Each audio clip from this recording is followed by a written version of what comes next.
হযরত ওমর রাদিয়াল্লাহু তাআলা আনহুর নিকট এক ইহুদি এসে বলে, ইয়া আমিরাল মুমিনিন, আমি জানতে চাই কোন ব্যক্তি মৃত্যুর পর আবার জীবিত হয়ে দুনিয়ায় ঘোরাফেরা করেছে।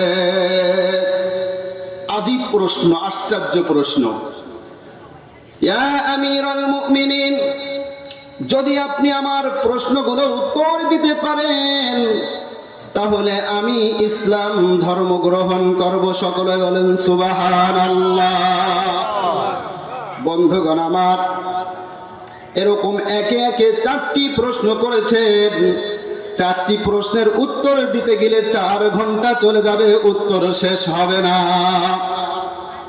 বন্ধুরে আমার, 1 নম্বর প্রশ্ন ভালো করে বোঝেন, তাহলে অবশ্যই আজকের বয়ান বুঝবেন।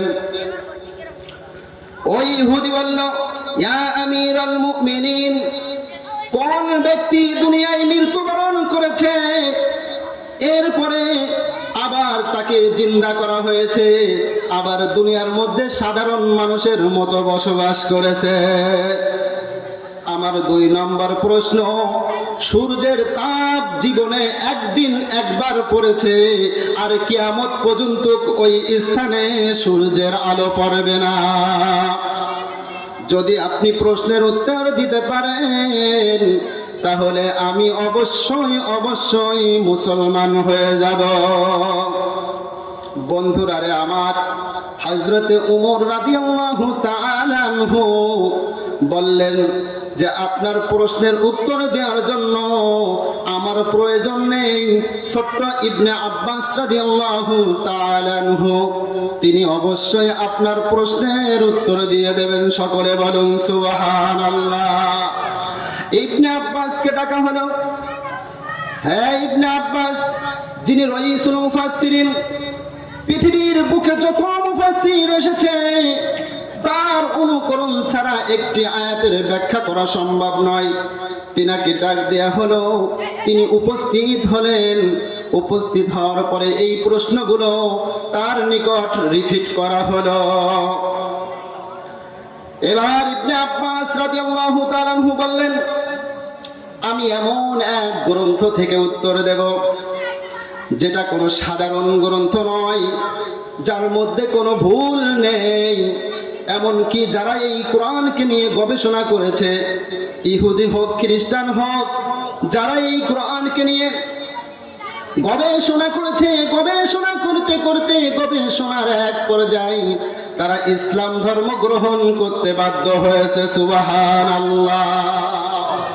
বন্ধুরা রে আমার, ইবনে আব্বাস রাদিয়াল্লাহু তাআলা আনহু কোরআন থেকে প্রশ্নের উত্তর শুরু করলেন।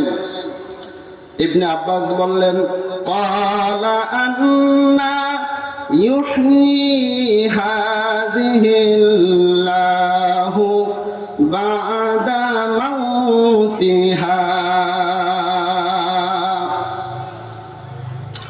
বন্ধুরা আমার, উযাইর আলাইহিস সালাতু ওয়াস সালাম তিনি প্রশ্নের মতো কথাটা উপস্থাপন করলেন যে আল্লাহ তাআলা এই মৃতদেরকে কিভাবে জীবিত করবেন। এবার আল্লাহ তাআলা এই হযরত উযাইর আলাইহিস সালাতু ওয়াস সালামকে এটা বোঝার জন্য মৃত্যু দান করবেন। আল্লাহ সামনে বলতেছেন, ফাআমাতাহুল্লাহু মিয়াতা আমিন সুম্মা বা'সা। আল্লাহ রাব্বুল আলামিন এই হযরত উযাইর আলাইহিস সালাতু ওয়াস সালামকে মৃত্যু দান করলেন।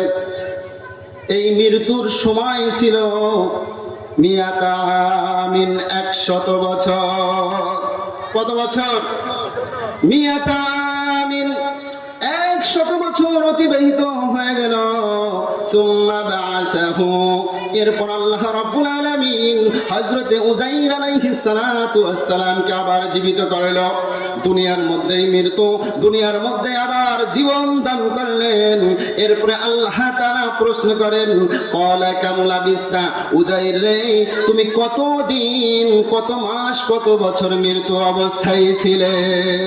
এবার হযরত উযাইর আলাইহিস সালাতু ওয়াস সালাম বলেন, ক্বালা লাবিস্তু ইয়াউমান আও বাযা ইয়াউম।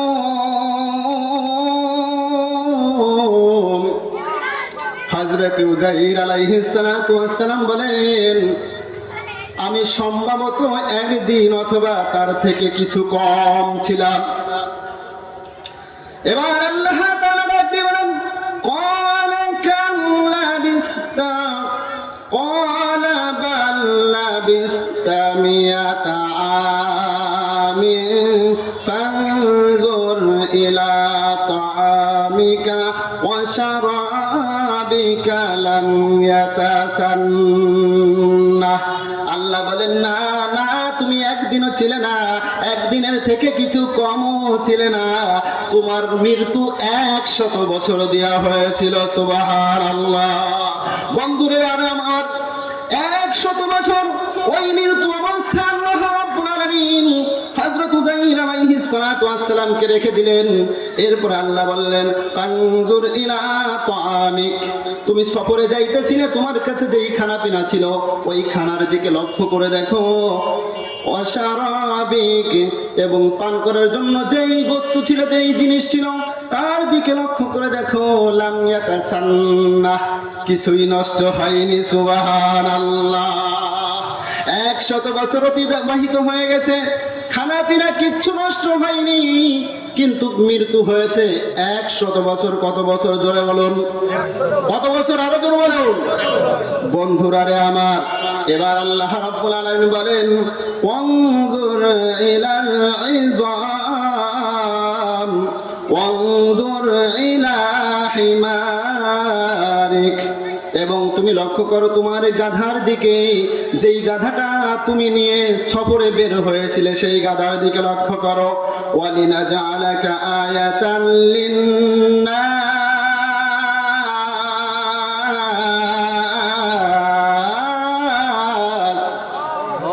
আমি আল্লাহ তাআলা তোমাকে মানুষের জন্য নিদর্শন বানাবো। এরপর আল্লাহ রাব্বুল আলামিন আবার তিনাকে লক্ষ্য করে বলেন, সম্বোধন করে বলেন, ওয়ানজুর ইলাল ইযাম, ওই গাধার হাড্ডিগুলোর দিকে তুমি লক্ষ্য করো। কাইফা নুনশিজুহা, কিভাবে আমি উহাকে কি করি, জোড়া লাগাইয়া দেই, সংযত করি। সুম্মা নাকসুহা লাহমা, এরপরে ওই হাড্ডি গুড্ডির উপর জোড়া লাগায় সংযত করে এবং গোশত দ্বারা আবৃত করে দেয়। আল্লাহু আকবার। আল্লাহ রাব্বুল আলামিন হযরত উযাইর আলাইহিস সালাতু ওয়াস সালামকে 100 বছর পর জীবিত আবার জীবন দান করলেন, জিন্দা করলেন। তিনার নিকট যেই উট ছিল সেই উটটাকেও তিনি আবার জীবিত করেছেন। কে? তিনি কে? জোরে বলুন। যিনি মৃত্যু দিয়েছিলেন তিনি কে? আরো বলে বলুন, তিনি কে? ওই গাধাটাকে আবার হাড্ডির সাথে হাড্ডি, গোশতের সাথে গোশ, গলার সাথে মাথা যিনি লাগাইয়া দিলেন, সংযত করে দিলেন, তিনি কে? জোরে চিৎকার করে বলুন। বন্ধুরা রে আমার, এই বিষয়টি যখন সুস্পষ্ট হয়ে গেল, ফালাম্মা তাবায়্যানা লাহু, উযাইর আলাইহিস সালাতু ওয়াস সালামের কাছে যখন বিষয়টা ক্লিয়ার হয়ে গেল, তখন তিনি বলেন, ক্বালা আ'লামু আন্নাল্লাহা আলা কুল্লি শাইইন কাদির।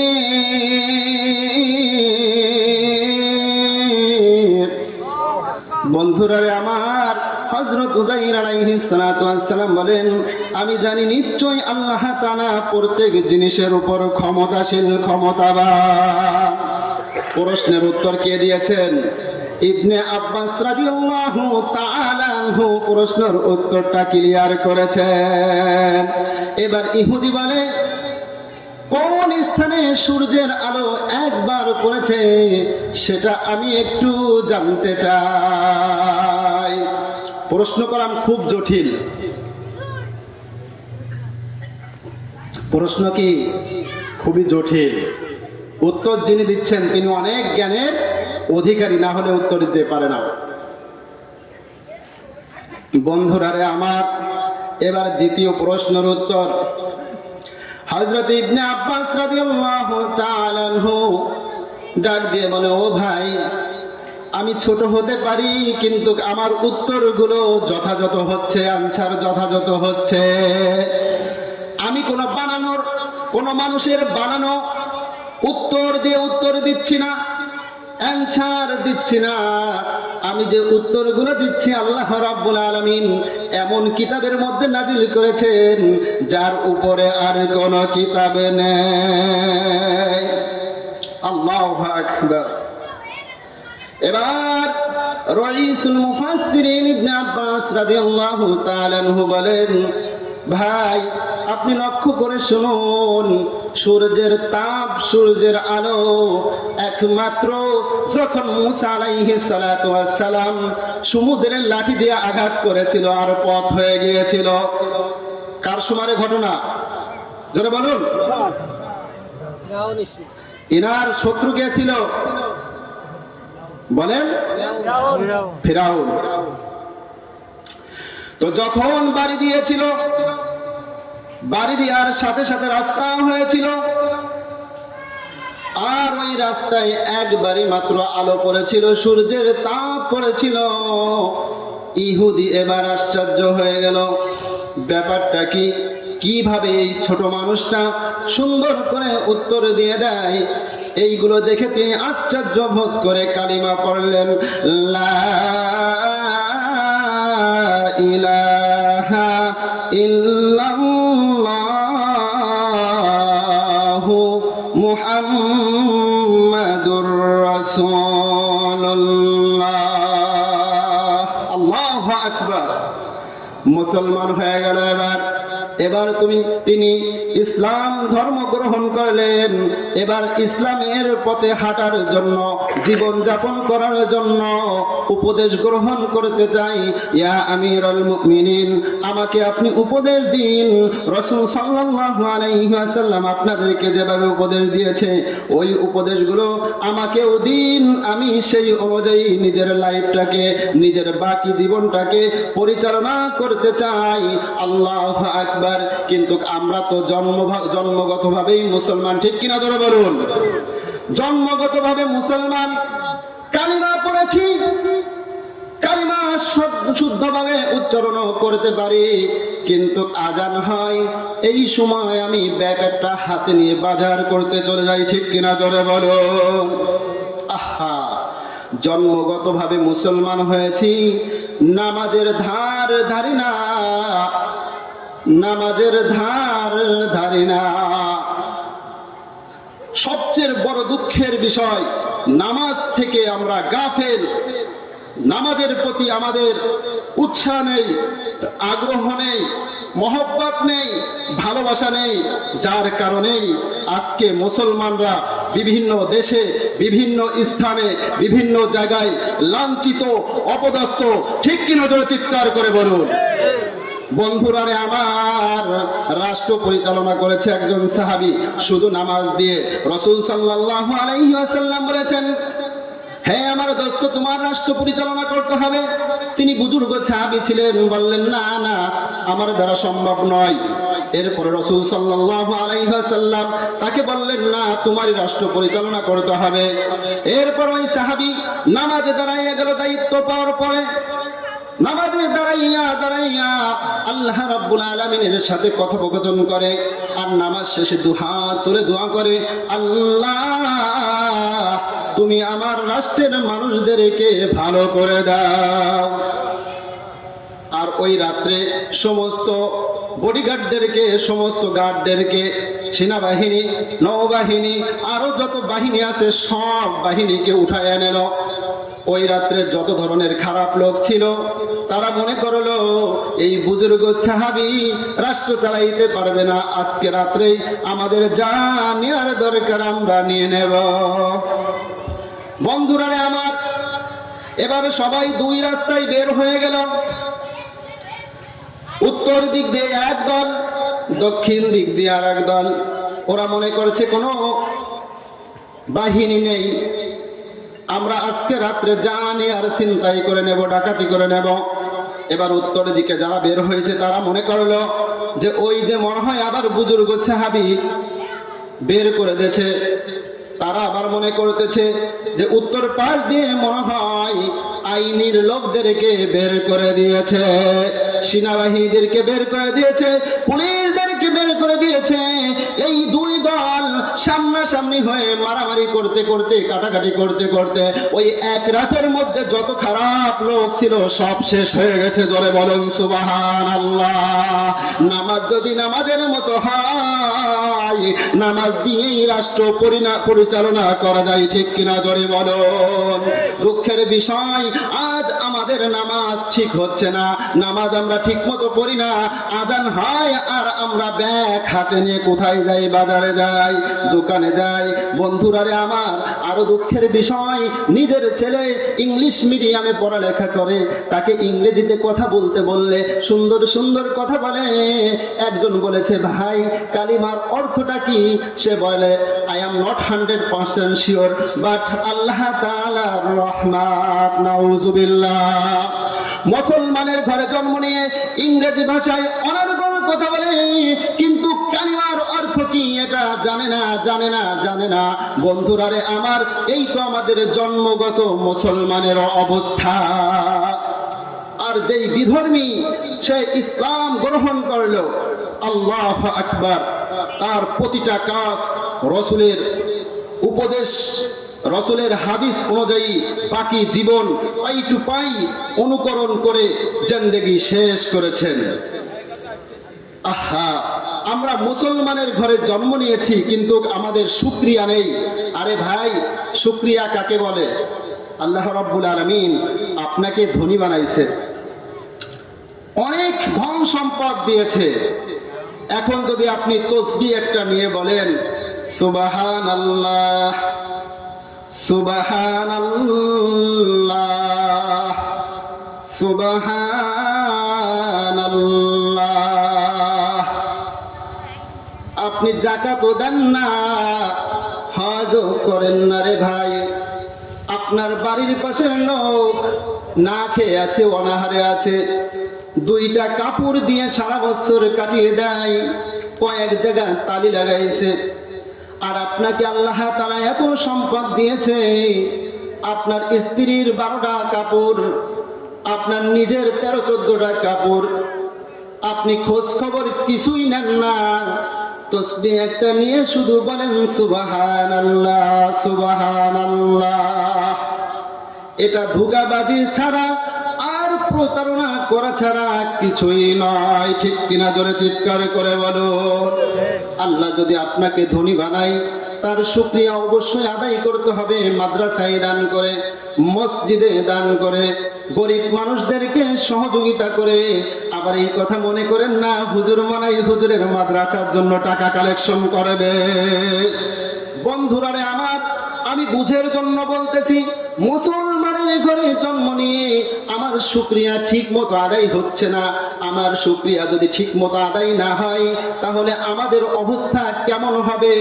বুখারী শরীফের একটি ঘটনা দ্বারা আপনাদেরকে বোঝানোর চেষ্টা করব। দৃষ্টান্ত অনেক সুন্দর, দৃষ্টান্তটা খুবই চমৎকার। এই কথাগুলো লক্ষ্য করে শুনুন। 3 জন ব্যক্তি ছিল। একজন ছিল কুষ্ঠরোগী, আর একজন ছিল টাক মাথায় চুল নেই, আর একজন ছিল অন্ধ।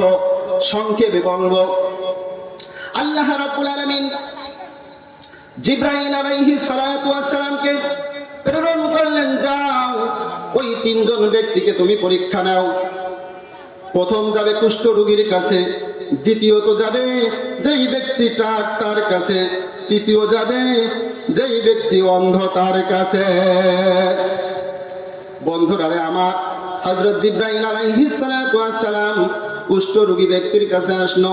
আসার পরে বলে, ভাই আপনি কি চান আমাকে একটু বলুন, আমি অবশ্যই সেটা করার জন্য চেষ্টা করব। এবার কুষ্ঠরোগী ব্যক্তি বলল, ভাই আমার গায়ের যেই চামড়ার অবস্থা, এই চামড়াগুলো দেখতে খুবই খারাপ লাগে, চামড়ার মধ্যে থেকে দুর্গন্ধ আসে, মানুষের কাছে বসতে পারি না, মানুষ আমাকে ঘৃণা করে। আমার যদি এই চামড়াগুলো ঠিক হয়ে যায়, কুষ্ঠরোগী ঠিক হয়ে যায়, তাহলে আমি অনেক খুশি। এবার হযরত জিবরাইল আলাইহিস সালাতু ওয়াস সালাম হাত বুলিয়ে দিলেন শরীরে, দেওয়ার সাথে সাথেই তার শরীরটা ঠিক হয়ে গেল। জোরে বলুন সুবহানাল্লাহ। এবার বলেন, ভাই আপনার কি লাগবে, দ্বিতীয়ত কি লাগবে আপনি বলুন। এবার বলল, যদি আমার একটি গাভীন উটনি দিতেন তাহলে খুবই ভালো হতো, যার দ্বারা আমি বাজার সরাই করতাম, দুধ বিক্রি করে করে আমার সংসারটা খুব ভালোভাবে চলতো। এবার জিবরাইল আলাইহিস সালাতু ওয়াস সালাম একটি গাভীন উটনি তাকে দান করলেন। দ্বিতীয় নম্বরে ব্যক্তি, সংক্ষিপ্ত সময় এই জন্য খুব শর্টে বলতেছি, দ্বিতীয় নম্বরে ব্যক্তি যার মাথায় চুল নাই, তাকে বলল, ভাই আপনি কি চান?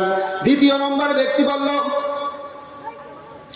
আমি চাই আমার মাথার চুলগুলো গজাইয়া যাক, আমি কোনো অনুষ্ঠানে যাইতে পারি না, মানুষ আমাকে নিয়ে হাসাহাসি করে,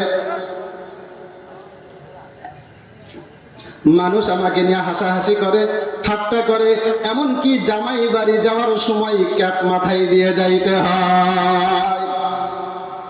বন্ধুরা রে আমার, হযরত জিবরাইল আলাইহিস সালাতু ওয়াস সালাম তার মাথায় হাত বুলিয়ে দেওয়ার সাথে সাথেই আল্লাহু আকবার, চুলগুলো গজাইয়া গেল। সুবহানাল্লাহ।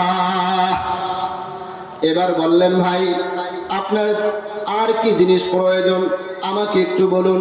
সে বলল, একটি গাভীন উটনি চাই। এরপরে তাকে একটি গাভীন উটনি দিয়ে দেওয়া হলো। তৃতীয় নম্বর যিনি ছিলেন, তার দুই চোখ অন্ধ, চোখে কিচ্ছু দেখে না। এই ব্যক্তির কাছে হযরত জিবরাইল আলাইহিস সালাতু ওয়াস সালাম উপস্থিত হলো। ও আমার ভাই, তুমি কি চাও? আমি তোমাকে সহযোগিতা করতে প্রস্তুত। বন্ধুরা রে আমার, এবার ওই অন্ধ বলল যে আমার দুইটা চোখ যদি ভালো হয়ে যায় আমি আর কিছুই চাই না। বন্ধুরা রে আমার, এবার ওই জিবরাইল আলাইহিস সালাতু ওয়াস সালাম চোখে হাত বুলিয়ে দিল, দেওয়ার সাথে সাথেই চোখ দিয়ে সব কিছু দেখতে পাই। সুবহানাল্লাহ, আল্লাহু আকবার। এবার বললেন, এরপরে আপনি কি চান?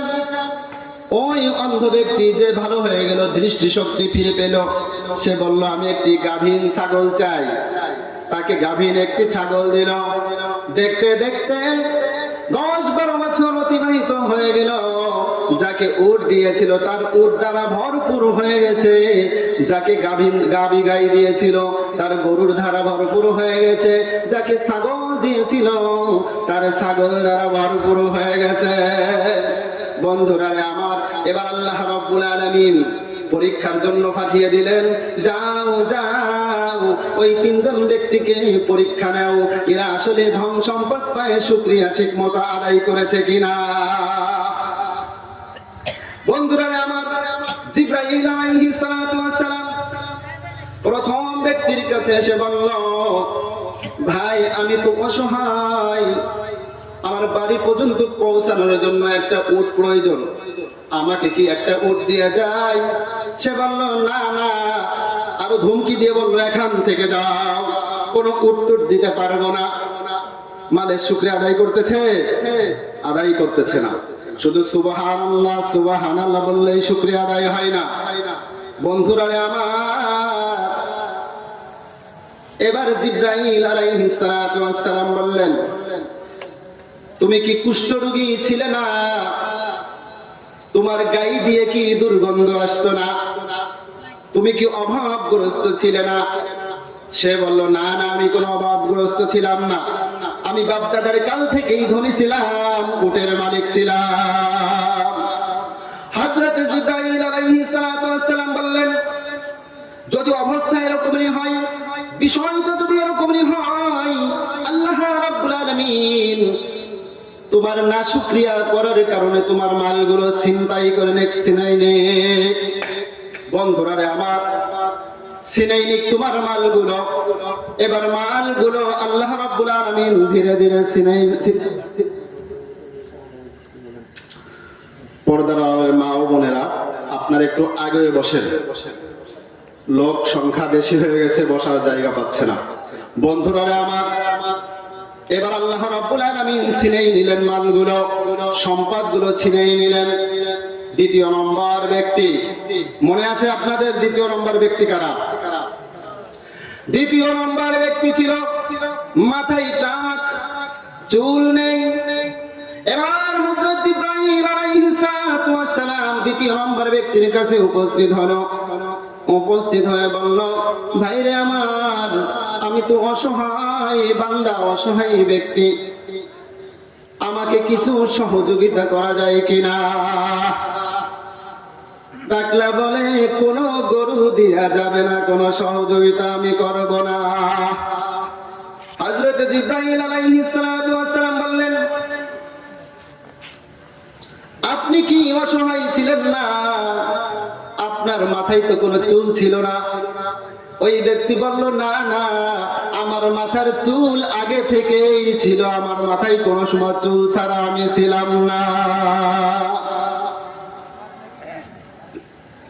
আর গরুর মালিক আমার বাপদাদার কাল থেকে আমি ছিলাম। বন্ধুরা রে আমার, এবার হযরত জিবরাইল আলাইহিস সালাতু ওয়াস সালাম বললেন, যদি বিষয়টি এরকম হয়, আল্লাহ রাব্বুল আলামিন আপনার মালগুলো ছিনাই নিক। দেখতে দেখতে কিছুদিনের মধ্যে দনুজনই আবার আগের মতো ফকির হয়ে গেল। নাউযুবিল্লাহ। এবার তৃতীয় নম্বর ব্যক্তি, তিনি কে? তিনি হচ্ছে অন্ধ, দুই চোখে কোনো কিছু দেখে না রে ভাই। যে দুই চোখ দিয়ে আপেল দেখতে পায় না, কমলা দেখতে পায় না, মাকে দেখতে পায় না, বাবাকে দেখতে পায় না, তার কাছে খুবই কষ্ট লাগে এবং দুঃখ লাগে, ঠিক কিনা জোরে বলুন। বন্ধুরা রে আমার, এবার জিবরাইল আলাইহিস সালাতু ওয়াস সালাম ওই ব্যক্তির কাছে উপস্থিত হয়ে গেল। উপস্থিত হয়ে বলল, ভাই, আমি খুব অসহায়, আমাকে কি একটি ছাগল দেয়া যায়? অন্ধ ব্যক্তি বলল, ভাই, আপনার যত ছাগল লাগবে আপনি নিয়ে যান, নিয়ে যান, কোনো সমস্যা নেই। আল্লাহু আকবার। শুকরিয়া কাকে বলে দেখেন, বুঝতে পারছেন? শুকরিয়া। এবার জিবরাইল আলাইহিস সালাতু ওয়াস সালাম বলল, আল্লাহ রাব্বুল আলামিন আপনাকে ধন সম্পদ দিয়ে ভরপুর করে দিক। সুবহানাল্লাহ। আমার ছাগল লাগবে না, আমার উটও লাগবে না, আমার গরুও লাগবে না। আমি এসেছিলাম আপনাদের তিনজনকে পরীক্ষা করতে। আল্লাহ রাব্বুল আলামিন আমাকে প্রেরণ করেছিল, পাঠিয়েছিল আপনাদেরকে পরীক্ষা করার জন্য। তৃতীয় নম্বর ব্যক্তি আপনি পাশ করেছেন। সুবহানাল্লাহ। বন্ধুরা রে আমার, আমি কি বুঝাইতে চাচ্ছি, আপনাদের এলাকায় যে মহিলা মাদ্রাসাটি আছে, এটা অবশ্যই অবশ্যই আপনাদের জন্য শুকরিয়া, ঠিক কিনা জোরে বলো। আপনি মনে চাইলেই একটি মাদ্রাসা করতে পারবেন, কিন্তু আপনাদের এলাকায় একটি মাদ্রাসা রয়েছে, এই মাদ্রাসাকে সার্বিকভাবে সহযোগিতা করতে হবে। কিভাবে করে বলুন? সার্বিকভাবে সহযোগিতা করতে হবে। যেভাবে এই মাদ্রাসা সুন্দরভাবে চলে, ছাত্রী বেশি হয়, এদিকে আপনাদের মনোনিবেশ হতে হবে। আপনাদের গ্রামের মাদ্রাসা আপনারা যদি এটা অবহেলায় কাটিয়ে দেন, তাহলে কাল কিয়ামতের ময়দানে আল্লাহ তাআলা আপনাদেরই ধরবে।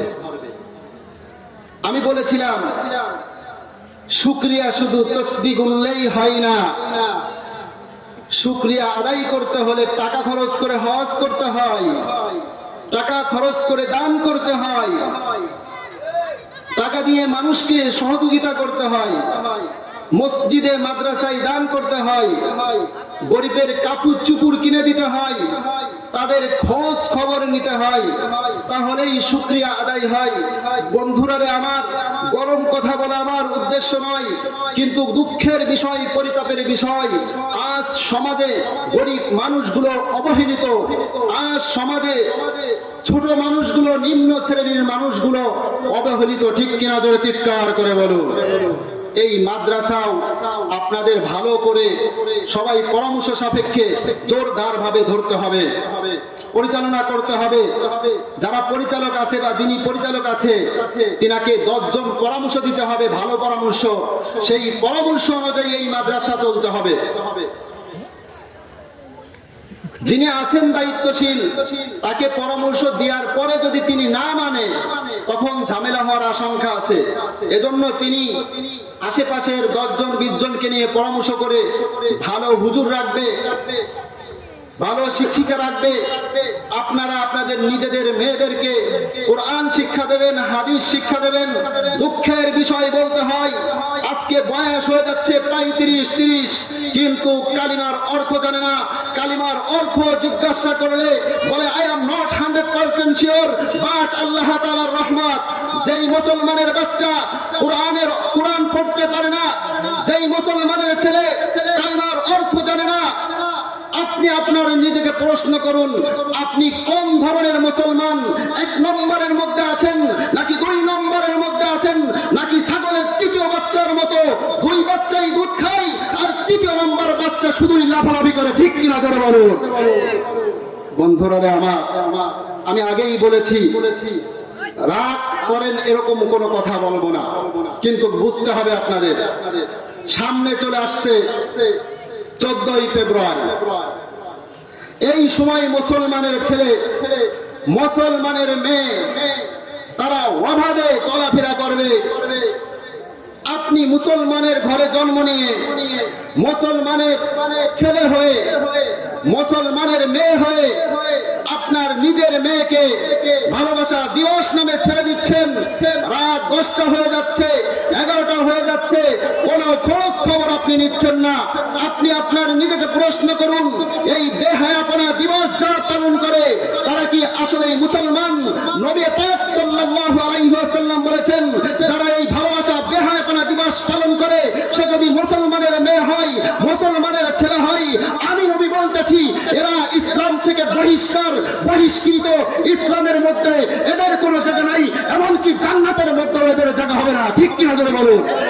বন্ধুরা আমার, টুপি মাথায় থাকলে আর জুব্বা গায়ে দিলেই বড় মুসলমান দাবি করলে মুসলমান হওয়া যায় না।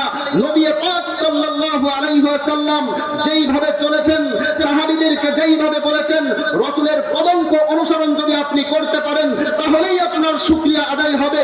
চলে বলে কৌশলে আপনি নিজেকে নামাজি দাবি করলে, মুমিন দাবি করলে, ভালো মানুষ দাবি করলে ভালো মানুষ হওয়া যায় না। আপনাকে ভালো বললে, অন্য মানুষ ভালো বললে আপনি ভালো হবেন। তাছাড়া আল্লাহ তাআলার সাথে ধোঁকাবাজি করা ছাড়া আর কিছু নাই। ঠিক কিনা জোরে বলুন।